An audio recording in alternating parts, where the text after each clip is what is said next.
அன்பார்ந்த மக்களுக்கு வணக்கம். நான் உங்கள் Karthik Pillai and welcome to the கேடி.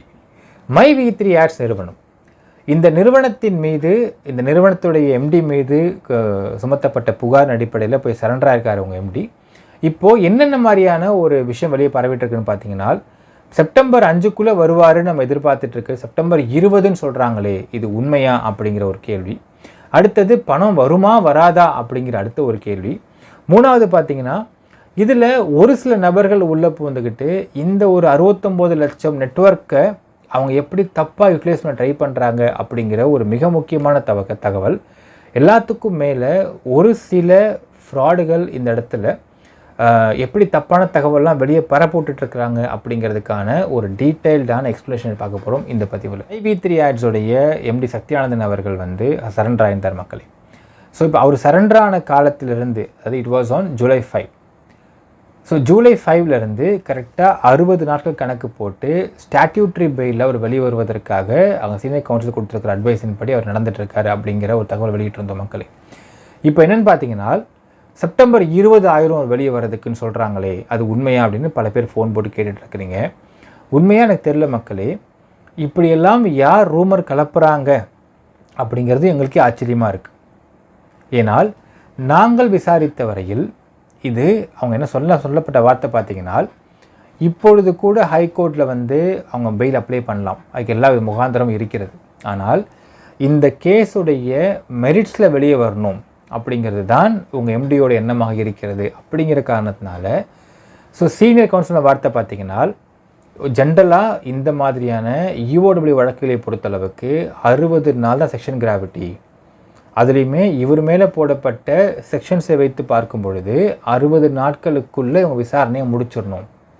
அதுக்கு மேலே இவங்க கொண்டு போக முடியாது. அதற்கான சுப்ரீம் கோர்ட்டில் ஏகப்பட்ட சைட்டேஷன்ஸ் இருக்கிறது, ஏகப்பட்ட கேஸ் சைட்டேஷன்ஸ் இருக்கிறது. ஸோ அதன் அடிப்படையில் 60 நாட்கள் வரைக்கும் இவர் ப்ரிசனில் இருக்கிறார் அப்படின்னால் என்ன மாதிரி மெரிட்ஸ் இந்த கேஸில் வருன்றதை அவங்க லிஸ்ட் பண்ணுறாங்கன்னு பார்த்தீங்கன்னா, ஃபஸ்ட்டு விஷயம், இந்த வழக்கில் June 4 அவங்க எஃப்ஐஆர் பதிவு பண்ணுறாங்க. பதிவு பண்ணதுலேருந்து எங்கேயுமே இவர்கள் சென்று யாரையுமே அரெஸ்ட் பண்ணல. ஸோ ஜென்ரலாக எஃப்ஐஆர் பதிவு பண்ணால், எஃப்ஐஆர் பதிவு பண்ணதுமே தம் மேலே ஒருத்தவங்க எஃப்ஐஆர் போட்டிருக்காங்கனால் இவர்கள் சென்று ஒரு ஹைகோர்ட்டில் ஏபி அப்ளை பண்ணுவது அப்படிங்கிறது வழக்கமான இவர்கள் கொடுக்கக்கூடிய ப்ரிவிலேஜ். ஸோ நான் திரும்ப சொல்கிறதா மக்களே, fail is mandatory, jail is optional. So விசாரணைக்கு நான் சென்றால் என்னை அரெஸ்ட் பண்ணுறக்கூடாதுன்றதுக்காக ஒரு தனி மனிதன் சுதந்திர இந்தியாவில் ஏபி ஆன்டிசிபேட்டரி பெயில் அப்ளை பண்ணிவிட்டு விசாரணைக்கு போவது அப்படிங்கிறது சாதாரண ஒரு சட்ட ப்ரிவிலேஜ். ஸோ அந்த அடிப்படையில் சக்தியானந்தன் அவர்கள் போயிட்டு ஏபி அப்ளை பண்ணுறாரு. ஏபி கேன்சல் ஆகுது. என்ன ரீசன் பார்த்தீங்கன்னா, விசாரணை இன்னும் தொடங்கலை, ஆரம்ப கட்டத்தில் இருக்குதுன்னு சொல்லி அவங்க ரீசன் கொடுக்குறாங்க EOW. அடுத்து இவர் என்ன பண்ணுறாருனால், இவரே போய் சரண்டர் ஆகிடுறார். சரண்டர் ஆகி என்னை விசாரிங்கன்னு சொல்கிறார். இது இவருக்கான ஃபஸ்ட்டு மெரிட். ஸோ சரண்டர் ஆகிருக்காரு, யாரும் அரெஸ்ட் பண்ணல. ஸோ சரண்டர், ஏன்னா இன்னொரு விஷயம் பாருங்கள், இப்போ இங்கே ஏபி ரிஜெக்ட் ஆனால் சுப்ரீம் கோர்ட் ஏபி போயிருக்கலாமே, அப்பீல் போயிருக்கலாமே, இங்கே 2 பெஞ்ச் போயிருக்கலாமே. இப்படி நிறைய ஆப்ஷன் இருக்குது அப்பீலில். இங்கே சிங்கிள் பெஞ்ச் ரிஜெக்ட் ஆகுதா ஏபி, 2 பெஞ்ச் போயிருக்கலாம், சுப்ரீம் கோர்ட் போயிருக்கலாம். சுப்ரீம் கோர்ட் போனால் கண்டிப்பாக சுப்ரீம் கோர்ட்டில் ஒரு வழக்கு தொடுத்தால் இவங்களுக்கான ப்ரிவிலேஜை கண்டிப்பாக அவங்க கொடுப்பாங்க.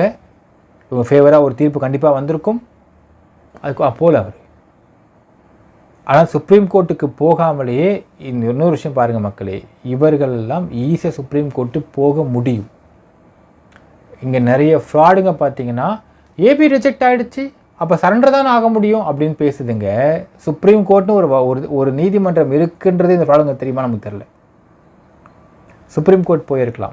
சுப்ரீம் கோர்ட்டில் நீங்கள் பெட்டிஷனாக இருக்கும் பொழுது உங்களுக்கு ஏதாவது ஒரு விதத்தில் அவர்கள் உங்களுக்கு உரிமை கொடுப்பார்கள், ப்ரிவிலேஜ் கொடுப்பாங்க. பெஸ்ட் எக்ஸாம்பிள் சவுக்கு சங்கர் வழக்கு. அவங்க அதை பண்ணல, போய் சரண்டர் ஆகிறார். சரண்டர் ஆகிட்டு 1 வார காலம் கஸ்டடி கேட்குறாங்க. கஸ்டடியில் இவங்க உங்கள் எம்டி தரப்புலேருந்து எந்த அப்ஜெக்ஷன் கொடுக்கவே இல்லை. 1 வீக்காக எடுத்துக்கோங்க, விசாரிங்க அப்படின்றார். Second merit. மூன்றாவது மெரிட்டு, ரீசண்டாக அவருடைய பெயில் ரிமாண்ட் எக்ஸ்டென்ஷன் வரும்பொழுது ரிமாண்ட் எக்ஸ்டென்ஷனில் நீதிமன்றம் கேட்ட ஒரு கேள்வி, எத்தனை பேர் புகார்தாரர்கள்? 5 பேர் மைலாட். இவ்வளோ ஆன்சர் பண்ணுறாங்க. என்னங்க 2541 கோடி இன்வால்வ்டு ப்ராஜெக்ட்டு, நீங்கள் 5 பேர் புகாதாரன்னு சொல்கிறீங்க. எப்போ விசாரித்து முடிக்க போகிறீங்க? நீங்கள் விசாரித்து முடிச்சு திரும்ப ரிப்போர்ட் கொடுங்க. இது அவர்களின் உரிமை. பெயில் அப்படிங்கிறது அவங்களுடைய உரிமை அப்படின்றாங்க நீதிமன்றம் சொன்ன வார்த்தைகள். ஸோ இந்த சம்பவத்திற்கு பிறகு சீனியர் கவுன்சில் சொல்கிறாங்க, நம்ம ஹைகோர்ட்டில் பெயில் போட வேண்டாம், ஸ்டாட்யூட்ரி பெயிலாகவே அதே டான்பிட் கோர்ட்லேயே இந்த வழக்கை மூவ் பண்ணலான்னு முடிவு பண்ணுறாங்க. ஸோ இது 3rd மெரிட். 4th மெரிட்டு அவர் தான் ஆகிப்போச்சு. நானே வந்து சரண்டர் ஆகிறேன்னு சொல்கிறாரு, சரண்டர் ஆகிட்டு ஒரு வார விசாரணைக்கு வந்து உட்படுத்தப்படுறாங்க, ஃபுல்லாக கோஆப்ரேட் பண்ணுறாரு. 60 நாள் வரைக்கும் என்னதான் பெயில் அப்ளை பண்ணாலும் அந்த பெயில் ரிஜெக்ட் ஆகுது, பெயில் டிஸ்மிஸ் பண்ணப்படுகிறது. அதற்கு மேல் உங்கள் எப்படி பெயில் அப்ளை பண்ண விடுறாங்க.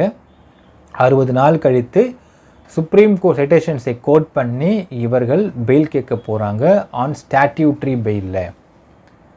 ஸோ 60 நாள் வரைக்கும் யோர்பலி விசாரித்தது அவங்களுக்கு முடிஞ்சு போச்சு. இதற்கு மேல் பெயிலில் வந்து ரிஜெக்ட் பண்ண முடியாது. ஏனென்றால் jail is optional, fail is mandatory அப்படிங்கிற அடிப்படையில் பெயில் கொடுப்பதற்கு எல்லா முகாந்திரமும் உங்களுடைய எம்டிக்கு இருக்குது அப்படிங்கிறது தான் சீனியர் கவுன்சில் சொன்ன வார்த்தைகள். அதன் அடிப்படையில் செப்டம்பர் 2ஆம் தேதி 60வது நாள் வருகிறது. அன்னைக்கு மண்டே வரும். அன்னைக்கு அப்ளை பண்ணலான்னு தான் அவருடைய பிளான். இதுதான் நமக்கு கிடைத்திருக்கக்கூடிய முக்கியமான தகவல். அவங்கள்ட்ட பகிர்ந்திருக்கிற மக்களே, செப்டம்பர் 20 வரைக்கும் போகும்னு சொல்லிட்டு யாரோ தப்பாக அவங்கள்ட்ட வழி நடத்தி கொண்டு போயிட்டுருக்கிறாங்க. அது யார் தப்பான தகவல் பரப்புகிறாங்க நமக்கு தெரியல. இதுவரையில் அப்படி ஒரு தகவல் எங்களுக்கு வரவில்லை. அப்படி ஏதாவது இதில் மாறுதல் இருந்தால் நான் கண்டிப்பாக அவங்க அப்டேட் பண்ணுறேன். இதுவரையில் மாறுதல் இருப்பதாக தெரியவில்லை.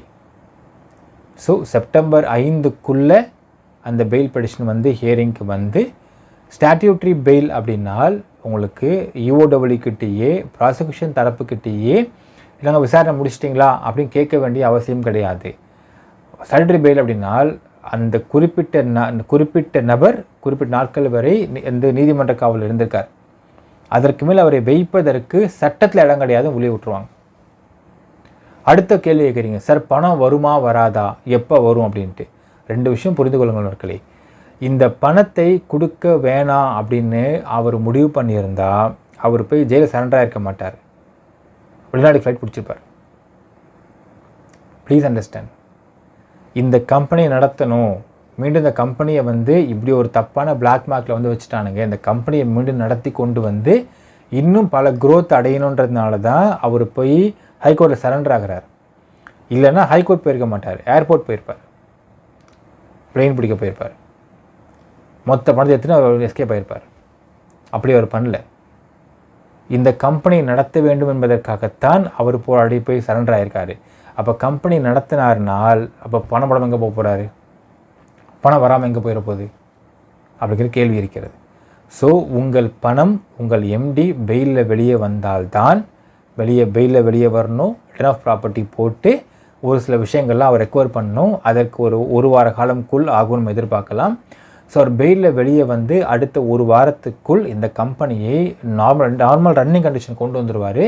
அப்படி கொண்டு வந்ததுக்கு பிறகு ஆட்டோமேட்டிக்காக உங்களுக்கு பணத்தை போடத்தான் போகிறாரு. உங்களுக்கு கம்பெனி ரன் பண்ணால் பணம் வரத்தான் போகுது.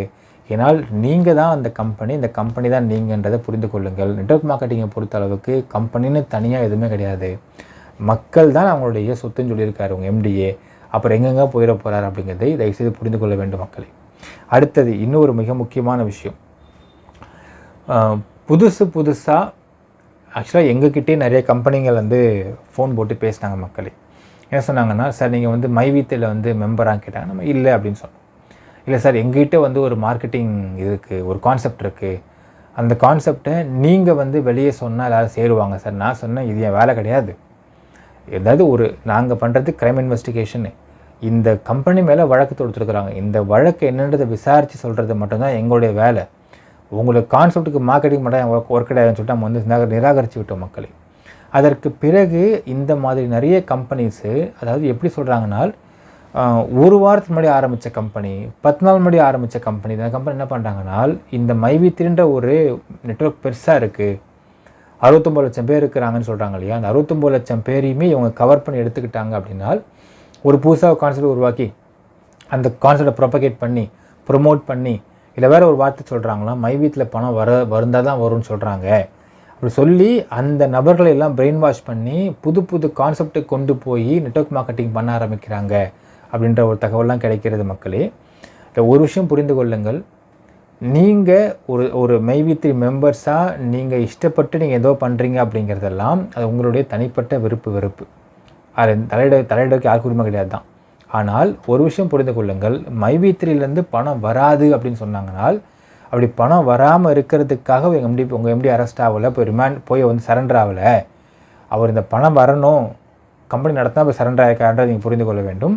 ரெண்டாவது, இதில் பல மோசடியான ஒரு வாரத்துக்கு முன்னாடி ஆரம்பித்த கம்பெனி, 10 நாள் முன்னாடி ஆரம்பித்த கம்பெனி, 1 மாதம் முன்னாடி ஆரம்பித்த கம்பெனின்னு பல ஃப்ராடுத்து நடந்துக்கிட்டு இருக்கிறது. அதெல்லாம் நீ அலசி ஆராய்ஞ்சு பார்த்து உங்களுக்கு உண்மைன்னு தெரிஞ்சதுன்னா அதை நீ கண்டினியூ பண்ணுறது உங்களுடைய வெறுப்பு.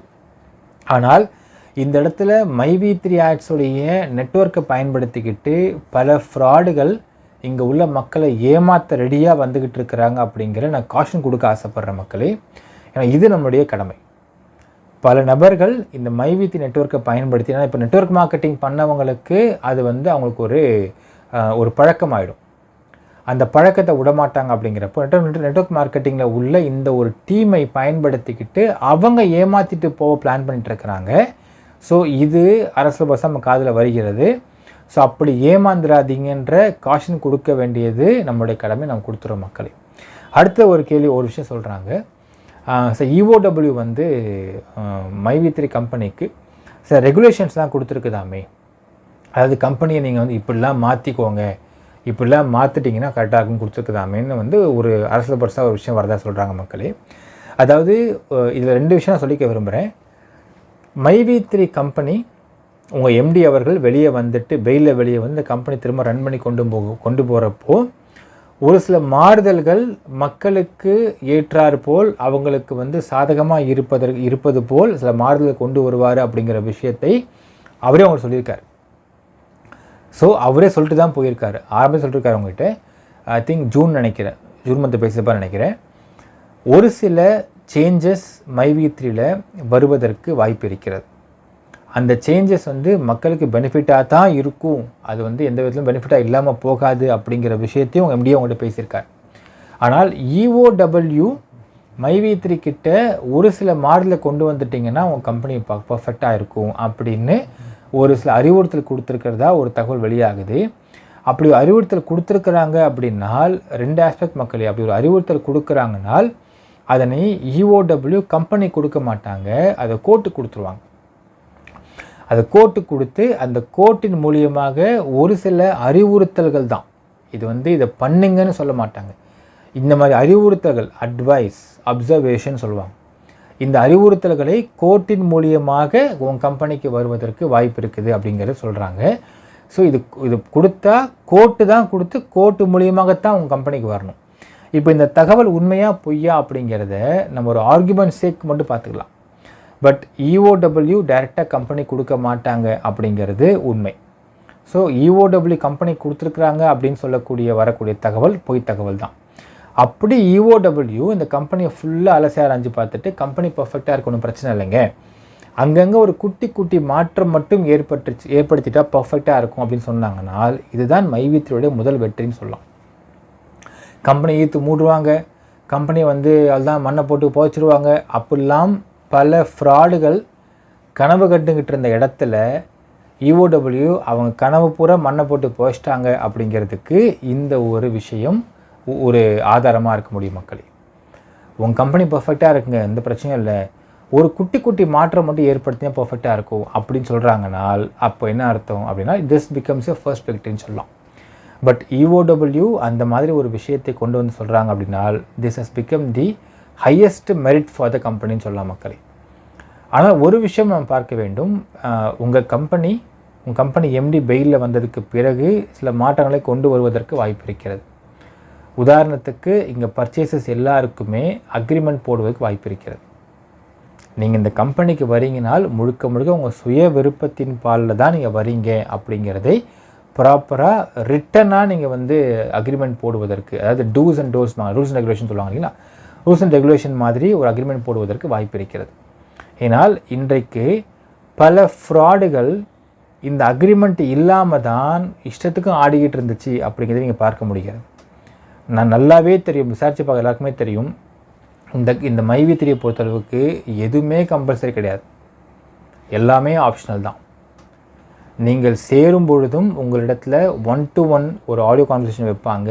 யார் இதில் நீங்கள் வந்து இந்த சேர போகிறீங்களோ அந்த யார் இந்த இடத்துல பர்ச்சேஸ் பண்ணுறாங்களோ அவர்கள்கிட்ட, ஏம்மா நீங்கள் பர்ச்சேஸ் பண்ணுறது பிரச்சனை கிடையாது, இதற்கப்புறம் இந்த கம்பெனிக்காக நீங்கள் அட்வர்டைஸ்மெண்ட் ஒர்க் பண்ண போகிறீங்க, அதுக்கு உங்களுக்கு என்னென்ன ரூல்ஸ்ன்னு தெரியுமா அப்படிங்கிறதை நார்மலாக OM மெம்பர்லேருந்து CM மெம்பராக அவங்க மாறுறாங்க, அவங்க ஆல்ட்ரு ஆகிறாங்க அப்படின்னால் அவங்களுக்கு 1-to-1 ஒரு ஆடியோ இன்டர்வியூ வச்சு யார் பண்ணுறாங்களோ அவங்க ரூல்ஸ் அண்ட் ரெகுலேஷன் ஃபுல்லாக கற்றுக் கொடுத்து இதெல்லாம் தெரியுமான்னு செக் பண்ணி, கற்றுக் கொடுத்துலாம் OMல கற்றுப்பாங்க, தெரியுமான்னு செக் பண்ணி ஒரு ஆதார் கார்டுக்கு ஒரு ஐடி மட்டும்தான் போட முடியும் அப்படிங்கிற ரெகுலேஷன் கொண்டு வந்து இவ்வளவு ப்ராப்பராக தான் பண்ணிகிட்ருக்கிறாங்க.